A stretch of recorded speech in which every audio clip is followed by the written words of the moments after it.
Style elements crew, there are footprints at the crime scene. My rhyme scheme is photographic to your memory. Yes, yes. Yo, what up? Bboy Moy representing Houston, Texas. HaviKoro break free.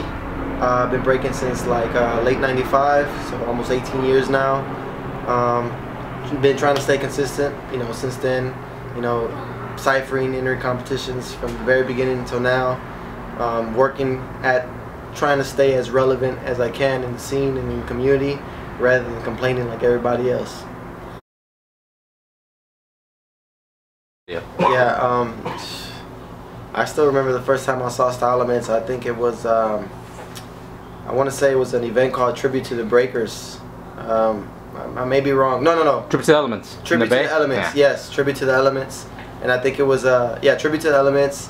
And I think it was Rock Force versus Style Elements. Man, when I saw that video, it just blew my mind. I thought the creativity was just way beyond what anybody else has seen.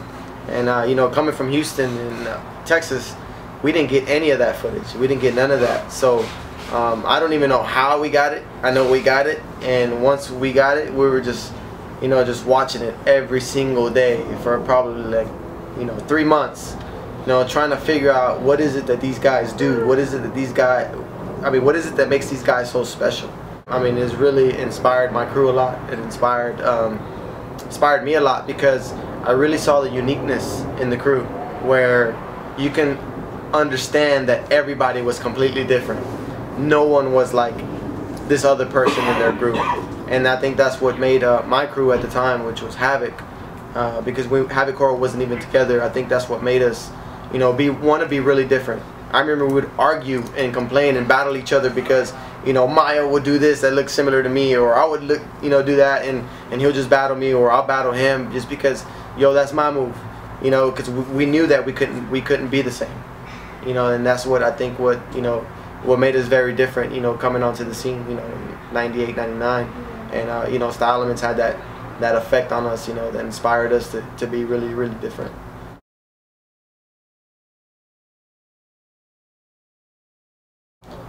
I would tell myself that I need to allow myself to be able to take more direction from people around me. You know, I was young. I thought that I was learning and getting good at you know, such a young age. And even though I was being able to do almost any move, I still was missing a lot of the, you know, the musicality. I was missing a lot of the, you know, the dancing element. I was missing a lot of the true essence, the tradition of the dance, you know. And I thought I was doing it, but I wasn't. You know, I was kind of just doing what Moy was doing, and I wish I had, you know, someone tell me, or myself going back to tell myself that, you know what, you should have paid more attention to detail. And that's exactly what I'm doing now, and that's why I'm really focusing on educating, you know, people, you know, within my workshops to pay attention to detail, and, you know, focus on the things you have now rather than focusing on the things you don't have. I think the details were really big for me. You know, when I was a young kid, I was really just throwing them out the window, not even noticing them at all. And I've noticed now that that's what makes the bigger impact, is the small details. Kid Swift, Crazy Legs, and possibly Swift Rock.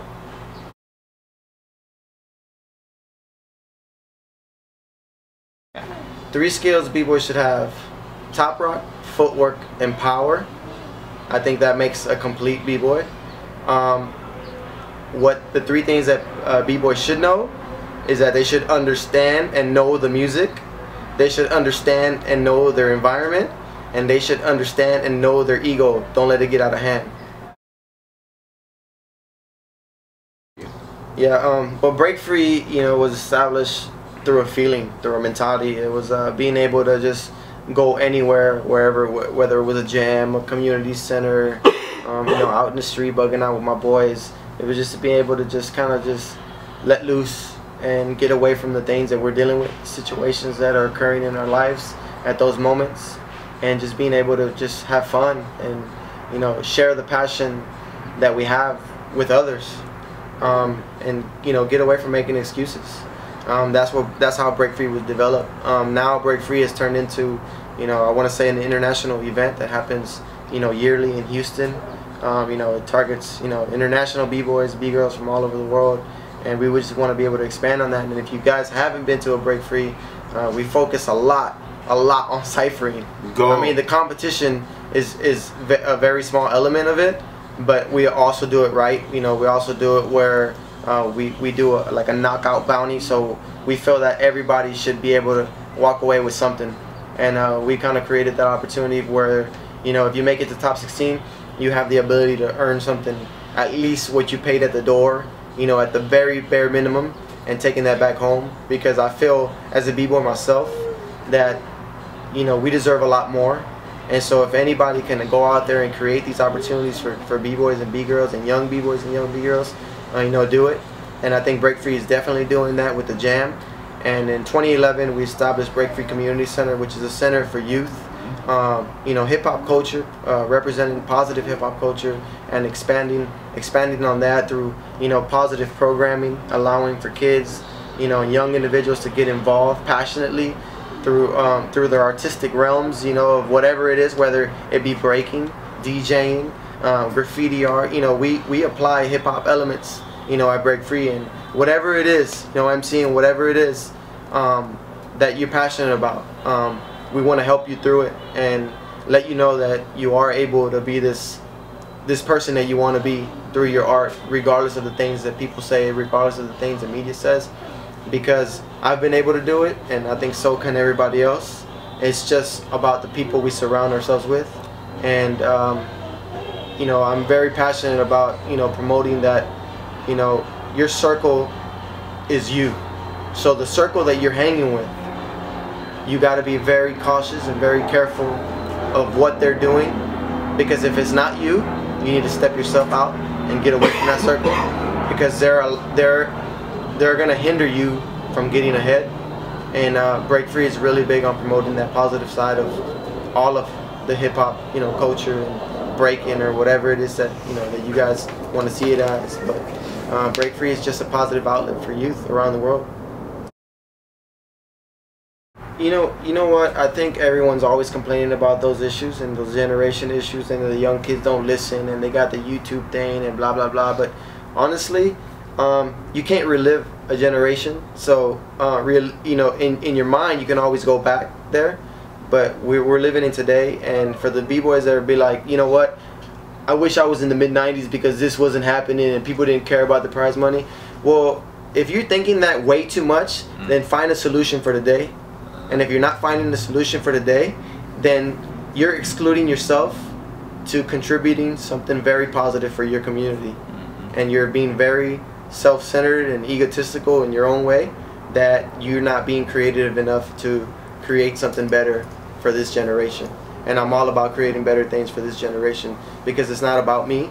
It's not about who's better. It's not about who's the best in the world. It's about allowing b-boys, young b-boys and young b-girls to understand the generation today, understand the generation of yesterday, and to understand the generations that are to come. You know, my personal opinion, you know, much respect if you did it in the 70s, much respect if you did it in the 80s, much respect if you did it in the 90s. But if you didn't stay relevant for 15, 20 years plus, then I don't really know who you are, because I've done a lot of my research, and I know who is very relevant in my life and who I looked up to as role models and inspirations in my career as a b-boy. So for those b-boys that are coming out now because they just see opportunity, I just think that you're a vulture. I just think that you're looking for something to get yourself in to make money. Because, you know, if you do want to come in, you know, for that reason, then maybe you should start doing everything pro bono. Start doing it for free and work your way up and earn your respect, just like everybody else did. I think, you know, even people like Kenny or Crazy Legs, you know, are still relevant today. I still think that there was one area in their career, one part of their life, where they started to rebuild who they were, you know. And I've heard plenty of stories from plenty of different people. I just recently met with Little Caesar at his new hip hop school of arts, and he was telling me that, you know, it wasn't until like, you know, maybe like early 90s, 91, 92, when he started to rebuild everything about who he was as a b-boy. because he thought that from like 86 or 88, I don't want to throw out numbers because I'm not too sure, but I know that there was a certain part of his career where he said it completely died out here in the West Coast, but he had to rebuild and start all over. So no matter what he did back in the day, he was still Little Caesar in people's eyes, but he still knew that in his heart he had to start again and just continue to build. And so if you guys, if there are b-boys out there, and I say you guys because if you guys are watching this, I think that you definitely got to do what you can to contribute to the community, rather than asking for all this because you did it for 2 years in the 70s or did it 2 years in the 80s. Because even if I did that in the 90s and I stopped in the 2000s, and if for some reason I saw opportunity later, I know me as a person, and I know that I have a big heart for my community, that I just couldn't do that. And I just think that it would be a lot better for everyone to humble themselves and to realize that we're here to share and expand on this culture and just contribute as much as we can. So whatever it is that you have to do to contribute, and whatever it takes, you do that. And if it takes you losing out on money, then that's what needs to get done, because I do that daily. I do that daily with Break Free. Even with me being relevant, we do a lot of things for free, because I just feel that there's a lot of people that talk about doing this and doing that, and they're not doing it, and we are, and I am, and I'm very proud of that. I think b-boy is an artist, but I think b-boys are athletic. So you still have to remain athletic. Yes. If someone wants to call you an athlete, great. I think for me, if someone called me an athlete, that's cool. But I know deep down inside my heart, I'm an artist who's very athletic.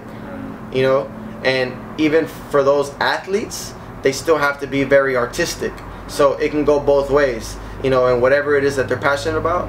So I think bottom line, a b-boy is an artist, but a b-boy, in order to remain consistent and relevant to this day, has to be very athletic.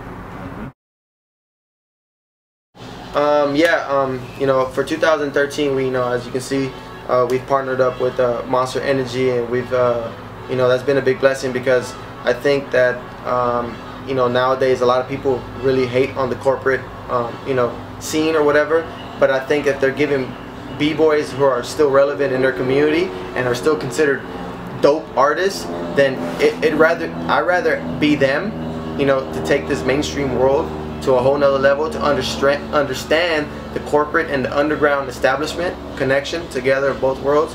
And Monster Energy has given us that opportunity for 2013, and that's why we've partnered up with them. They created a team, and they've they've kind of put me in charge to kind of lead and manage that team, and give them ideas on what the essence of what true b-boying is. And one of the main things I've promoted with them is that competition isn't everything. Competition is everything, and the grassroots of this is the importance of why we should be doing this campaign or this program for 2013. So I definitely think that Monster's doing a great thing, because they're going to be able to provide a lot of educational workshops free for the community in various cities across the United States and maybe across the world. And that was my main thing, that they had to be free for the community, and that we will be able to share all our training methods, all our concepts, but also build with the young b-boys and b-girls through discussion panels and Q&As and things like that. And I think the dancing element comes second. I think the educational part was first, because we were missing that. And I think as the corporate connection between Monster and the b-boy scene now in the underground world is that we're able to have a company to step in and understand what b-boys want, and to use us to go out there and promote these grassroots and these traditions is just an honor, because a lot of people don't do that, because most companies rather us see us spin on their heads and fly and vanish and disappear, rather than go out there and speak the roots.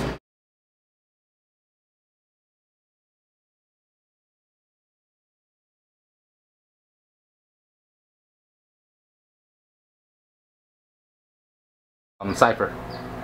Circle. Competition. Hate it. Texas. Me. California. It's the elements. Stilo. The best. Money. Don't need it. Spiritual. My life. Music. I love it. Nudity. Not me. I was gonna say stunts. I was gonna say stunts, but I didn't want to make you look like that. Es the stunt that people are thinking.